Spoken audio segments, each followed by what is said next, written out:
Thank you everyone for honoring this news rendezvous. Welcome on board. We begin from Libya. 3 members of the country's newly elected General National Congress have been suspended for allegedly having ties with former leader Gaddafi. Spokesman for the Assembly's High Organization for Transparency and Nationalism, Omar Al-Hassabi, announced the suspension of Anfish Abdalmanem, Salma Akel and Ibrahim Ada, adding that the three can appeal against their suspension by 10 days. Libyans elected the 200-seat legislative body on July 7. The Assembly is tasked with appointing a new interim government, which will rule until new parliamentary elections after the drafting of a new constitution. Remain in the northern part of the continent, Egypt's defeated presidential candidate Ahmed Shafik has been put on travel ban list months after a probe was launched into his handling of funds under the former regime of Hosni Mubarak. According to Egyptian officials, Shafik wasted public funds during the 8 years he held office as a civil aviation minister under Mubarak. Shafik flew to the United Arab Emirates in the month of June.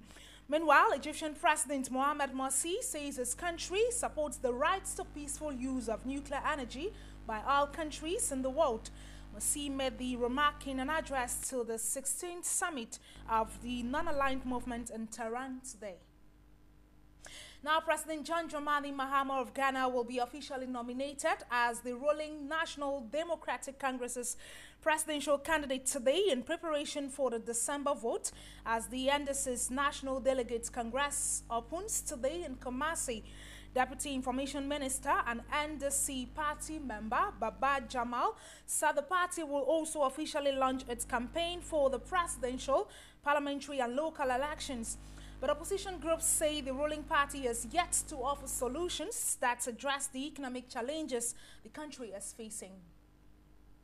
Remaining in Ghana, a recent influx of Chinese nationals into Ghana's gold mining sector is raising concerns among policymakers and the country's citizens. This is because the Chinese are engaged in small-scale mining, an area that is, in theory, solely preserved for Ghanaians.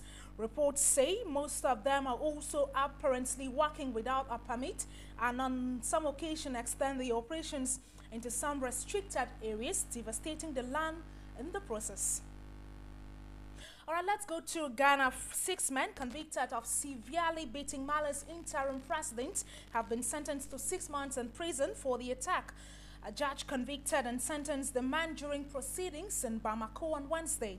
The men were part of a group that broke into the office of interim president Ndiankunda Traore on May 21 and beat him until he was unconscious. Some Malians think the sentence is light, but said they are satisfied there has been some accountability. Gambia is coming under more pressure to hold all executions as fears rise the government could kill dozens of prisoners in coming weeks. Rights group Amnesty International says President Yahya Jammeh must retract a threat to execute all death row inmates in his country and instead place an immediate stop on further executions. Late on Tuesday, the U.S. State Department also called for an immediate halt and said it is greatly concerned by Gambia's execution of 9 prisoners announced on Monday. Away from Gambia, we take you to South Africa. The country's government is seeking a deal to end an impasse between disputing unions before staging wage talks to end a deadly strike that has crippled the Lanmin mine and the country's northeast. The Labour Ministry said on Tuesday it aims to seal the peace agreement, yet strikers have dug in their heels, saying they have sacrificed too much to settle for less than their demands of 12,500 rand a month.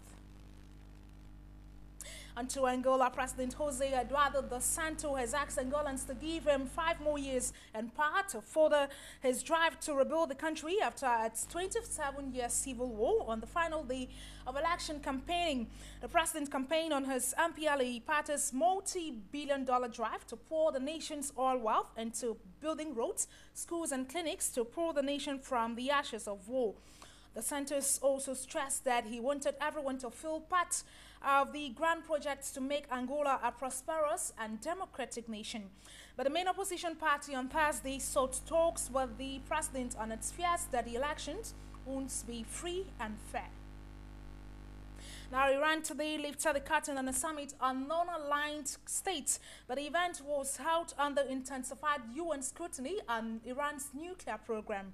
UN Chief Ban Ki-moon in Tehran spent the eve of the summit telling Iran's supreme leader Ayatollah Ali Khamenei and President Mahmoud Ahmadinejad they needed to provide concrete steps to ease the showdown over the country's disputed atomic activities.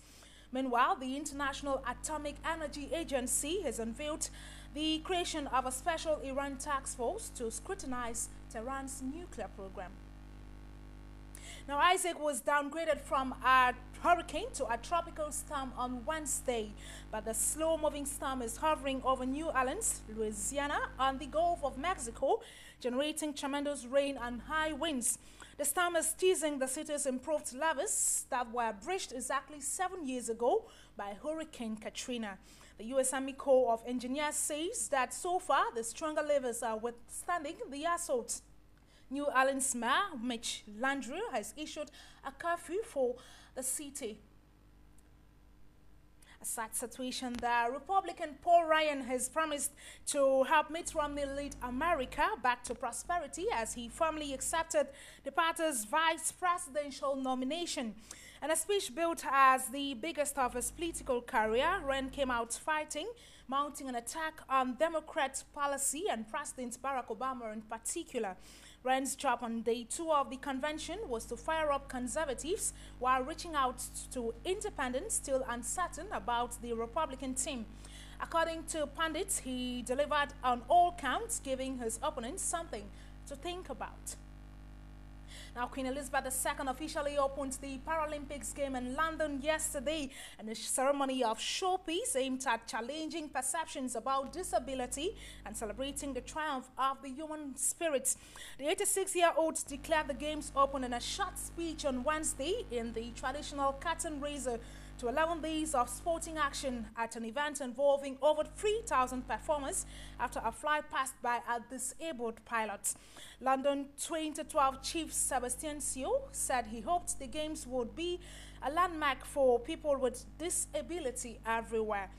From Thursday, a record 4,200 athletes, including an unprecedented number of women from 165 countries, will compete for 503 medals in 20 sports in front of a crowd for the first time in the game's 52-year-old history. Spectacular. Well, that's the news from the newsroom. We thank you for trusting us. Please do stay with us.